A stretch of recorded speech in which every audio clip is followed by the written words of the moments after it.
እስራኤልና አሜሪካ በአንድ በኩል ኢራን በሌላኛው በኩል ሆነው የከፈቱት ጦርነት አሁን ላይ እጅግ የተፋፋመና የጉዳቱን መጠን ከፍ ያለ ሆኗል።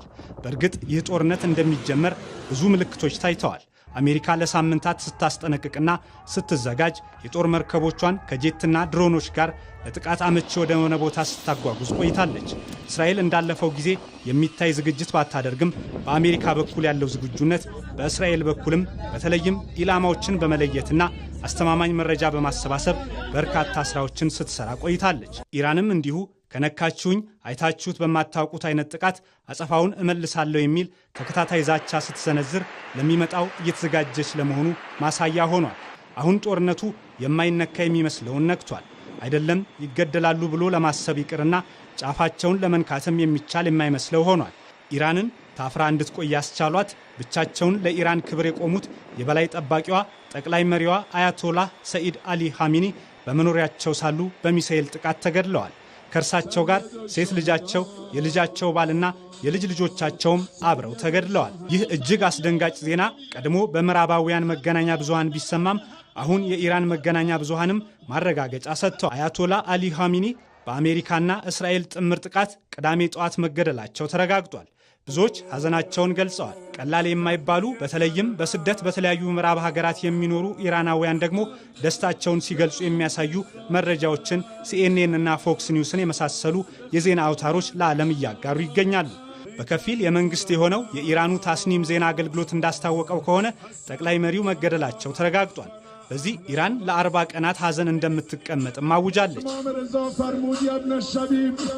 የ86 ዓመቱ የኢራን መንፈሳዊ መሪ አያቶላህ በ1989 ነበር መሪነታቸውን ከቀድሞው አያቶላህ ሩሆላህ ኻሜኒ የተረከቡት። የኢራንን መከላከያ ገንብተዋል። የጥንታዊ ስልጣኔ ሀገር ኢራንን ከምዕራባውያን በተጻረረ መልኩ መርተዋል።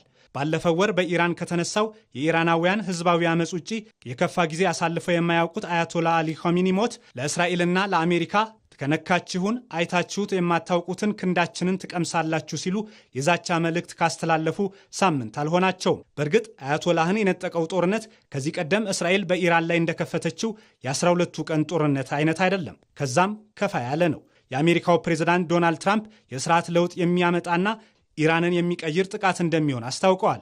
እየሆነ ያለውም ያ ይመስላል። በእርግጥ ኢራን አያቶላህን ግድያ እንደምትበቀል አስታውቃለች። ኢራን በእስራኤልና አሜሪካ ጥምረት የተከፈተባትን የሚሳኤል ጥቃት ውርጅብኝ ተከትሎ ጠንከር ያለ አጸፋዊ እርምጃ እየወሰደች ነው የምትገኘው። በዙሪያዋ ባሉ የአሜሪካ የጦር መንደሮች ላይ ከፍተኛ ጥቃት ሰንዝራለች። የተባበሩት አረብ ኤምሬት፣ ቀጠር፣ ባህሬን፣ ኩዌት ላይ የሚገኙ የአሜሪካ የጦር መንደሮች ከኢራን ጥቃት ተዘንዝሮባቸዋል። ባህሬን ላይ የተሰነዘረው የከፋ መሆኑን የዓለም መገናኛ ብዙሃን እየዘገቡ ነው። ኢራን በዚህ እንደማታቆምና የአያቶላዋ ሞት ወደ ኋላ እንደማይመልሳት ይልቁንም የሰላ ጥቃት መሰንዘሯን እንደምትቀጥል አስታውቃለች። ይህ ጦርነት በቀጠናው ብቻም ሳይሆን በዓለም ዙሪያ የከፋ ቀውስ ማስከተሉ የማይቀር ነው። ኢራን የዓለም ንግድ 30 በመቶ የሚተላለፍበትን የሆርሙዝ ሰርጥን እንደምትዘጋ አስታውቃለች። ይህ ከሆነ ነዳጅ የጫኑም ሆነ ለተለያዩ ንግድ የተሰማሩ መርከቦች በዚህ ሰርጥ የሚተላለፉ እንደመሆናቸው ጫናው ከፍተኛ ይሆናል። ከዛም ባለፈ ኢራን ላይ የተከፈተውን ጥቃት ሁሌም የሚቃወሙትና ኢራን ታስታጥቃቸዋለች ተብሎ የሚታሙት የሁቲ አማጽያን በቀይ ባህር በኩል ማንኛውም መርከብ እንዳያልፍ ከየመን ሆነው አስጠንቅቀዋል። ይህ ለዓለም የንግድ ስርዓት ምን ማለት እንደሆነ ይታወቃል። በመካከለኛው ምስራቅ ያለውን ቀውስ ተከትሎ የቀጠናው የአየር ክልል ከበረራ ውጪ እንዲሆን ትዕዛዝ ተላልፏል። በዚህም የአየር ትራንስፖርት በብዙዎች ሀገራት እየተቋረጠ ነው። ሁሉም ሀገራት በተጠንቀቅ ቆመዋል። የሚሆነውን እየጠበቁም ይመስላል። ዓለም ሶስተኛውን የዓለም ጦርነት ለማዋለድ በሂደት ላይ እንዳለች አይነት ሆኗል።